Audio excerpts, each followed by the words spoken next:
Long, long ago, in the winter time, when the snowflakes were falling like little white feathers from the sky, a beautiful queen sat beside her window, which was framed in black ebony and stitched. As she worked, she looked sometimes at the falling snow. And so it happened that she pricked her finger with her needle, so that 3 drops of blood fell upon the snow. How pretty the red blood looked upon the dazzling white! The queen said to herself as she saw it, "Ah me! If only I had a dear little child, as white as the snow, as rosy as the blood, and with hair as black as the ebony window frame." Soon afterwards a little daughter came to her, who was white as snow, rosy as the blood, and whose hair was as black as ebony.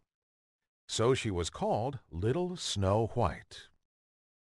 But alas, when the little one came, the good queen died.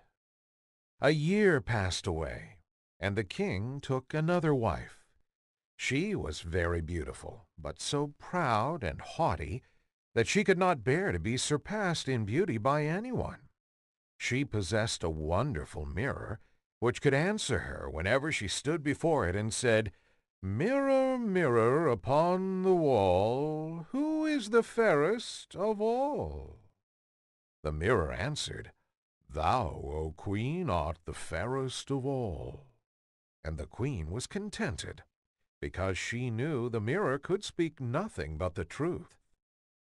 But as time passed on, Little Snow White grew more and more beautiful, until when she was 7 years old, she was as lovely as the bright day, and still more lovely than the queen herself. So that when the lady one day asked her mirror, "Mirror, mirror upon the wall, who is the fairest fair of all?" it answered, "O Lady Queen, though fair ye be, Snow White is fairer far to see." The queen was horrified, and from that moment envy and pride grew in her heart like rank weeds, until one day she called a huntsman and said, "Take the child away into the woods and kill her, for I can no longer bear the sight of her. And when you return, bring with you her heart, that I may know you have obeyed my will."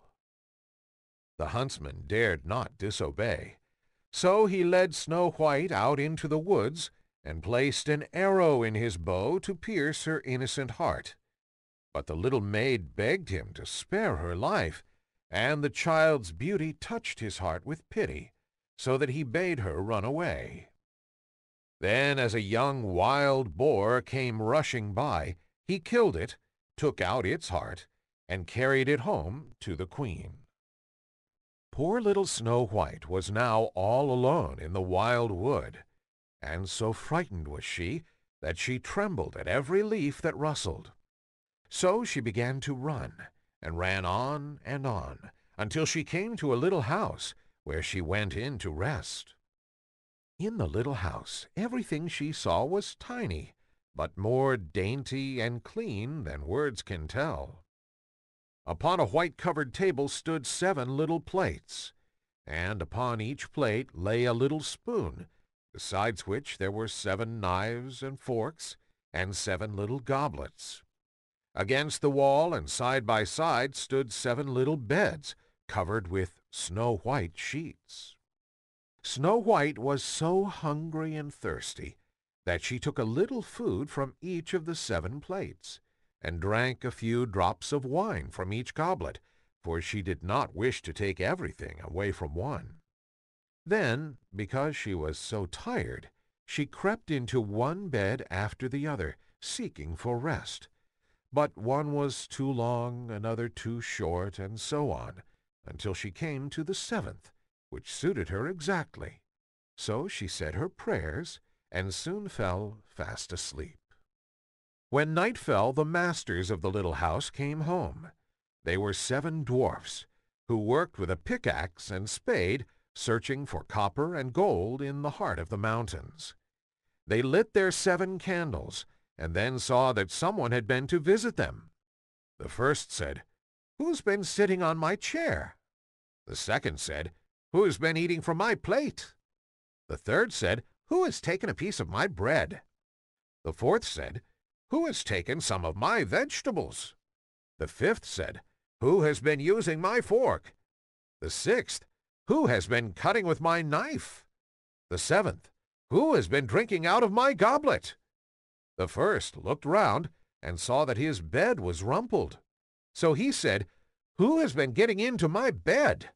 Then the others looked round, and each one cried, "Someone has been on my bed too."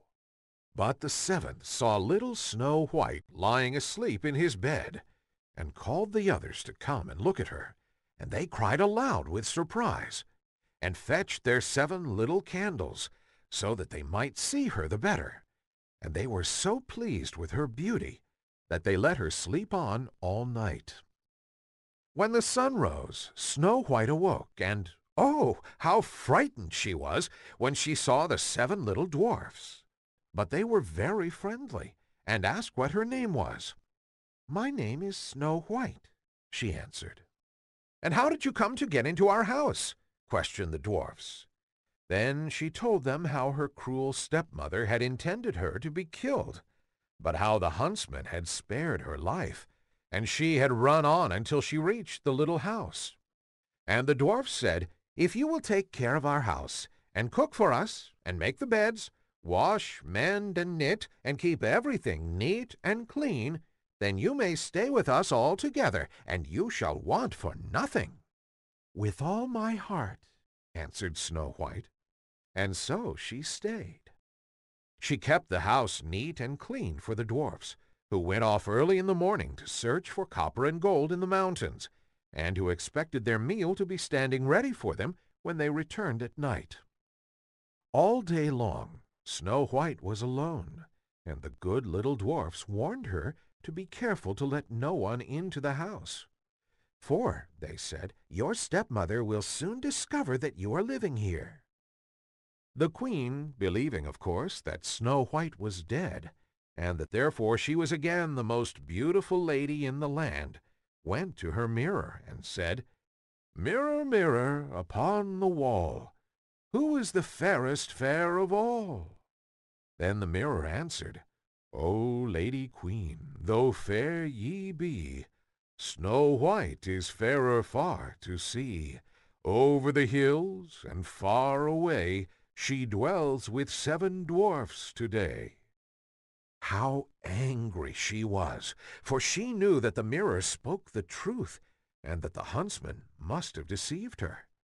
She thought and thought how she might kill Snow White, for she knew she would have neither rest nor peace until she really was the most beautiful lady in the land.